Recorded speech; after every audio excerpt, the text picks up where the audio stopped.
এই দেখো চলে এসেছি আমি জুমিনতলা স্টেডিয়ামে। আর সকালবেলাটা এখানে আসতে বেশ ভালো লাগে। তো কোনো কিছু কাজকর্ম না থাকলে সেইভাবে এখন আসাই হয় না এই দিকটা, এতটাই মানে ব্যস্ততার মধ্যে দিন কাটে। আগে এখানে মর্নিং ওয়াকে আসতাম, পুরো এটা অনেকটা চত্বর জানো তো, পুরো রাউন্ড করে একদম ভীষণ ভালো লাগে। আর এই দেখো পেছনে এই যে স্টেডিয়াম, তো সারা ঢুকে গেছে ভেতরে। আমরা এখন লাইনে দাঁড়াবো, আমাদেরকে 10টায় আর কি টাইম, 10টায় ঢোকাবে। তো যতটা পারবো তোমাদের সাথে শেয়ার করব, দেখি ভিডিও যদি করতে পারি ভালো করে অবশ্যই শেয়ার করব। ছেলের গান, মেয়ের নাচ, ঠিক আছে। তো সবাই কেমন আছো এই ঠান্ডায় জানিও। আমি তো আজকে সকাল থেকে মানে মনে হচ্ছে পুতুলে দম দিয়ে দিয়েছে, অনেক দম দিয়ে ছেড়ে দিয়েছি এরকম অবস্থা। তো যাই হোক, মেয়েকে ঢোকালাম, মেয়েকে ভেতরে ঢুকিয়ে দিয়ে ভাবলাম একটু টিফিন করে নিই, কেননা সকাল সকাল বাড়ি থেকে সেইভাবে কিছুই খেয়ে আসতে পারিনি, 8:30টার মধ্যে বেরিয়ে গেছিলাম। তাই ভাবলাম এখানে একটু ঘুগনি আর একটু ব্রেড নিয়ে নিলাম। এখানে আগের দিন খেয়েছিলাম ডিম টোস্ট, দারুণ বানিয়েছিল। তো আজকে একটু ঘুগনি আর ব্রেড নিয়ে খেয়ে দেখো কি লাইন দেখেছো। গার্জেনরাই আসলে ঠিক করে লাইন করেনি, সবাই ভিড় করে দাঁড়িয়ে আছে। এবার কিভাবে গেটে ঢোকাবে, গেটও খুলছে না। যাই হোক দেখো আমরা লাইনে দাঁড়াইনি, একটু ফাঁকায় দাঁড়িয়েছিলাম, ওই দেখো কি অবস্থা। যাই হোক ভেতরে ঢুকে গেলাম, খুব ভালো সিট পেয়েছিলাম, ফ্রন্টেই একদম সিট পেয়েছিলাম।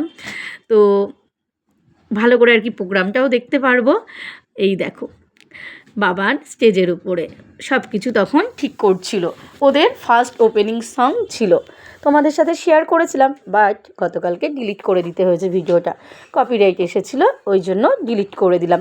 ওপেনিং সংটা তোমরা অনেকেই হয়তো শুনেছো, আমি রাতের দিকে ডিলিট করেছি। খুব ভালো করেছিল ওরা ওপেনিং সংটা। তো তারই দেখো এখানে প্রস্তুতি চলছে সব কিছু। তো বাবান 5টা গান ছিল, 5টা গানে বাবান ছিল, বাবান 4টে গান করেছে। তোমাদের সাথে আমি 2টো গান শেয়ার করেছি। একটা ইংলিশ গান, তার ট্র্যাকটা পাওয়া যাচ্ছিল না, তা একটা ইংলিশ গানটা করতে পারিনি, বাকি 4টে গান কিন্তু বাবান করেছিল। আর মেয়ের নাচটাও তোমাদের সাথে শেয়ার করেছি, তাই সব গানগুলো এখানে আমি শেয়ার করলাম না। আর মিউজিক তো দিতে পারবো না। তারপরেই দেখো ওদের সেকেন্ড ছিল একটা ডান্স, সঙের পরে গণেশ বন্দনা। প্রচুর প্রোগ্রাম হয়েছে জানো তো, সবটা শেয়ার করতে পারিনি। 34টা ওদের পারফর্ম হয়েছে। আর এখানে এই যে এদের প্রিন্সিপাল মহারাজ এসেছিলেন রামকৃষ্ণ মিশন থেকে, নরেন্দ্রপুর থেকে, তাদেরকে সম্মান দিচ্ছে, তাদেরকে বরণ করে নিচ্ছে।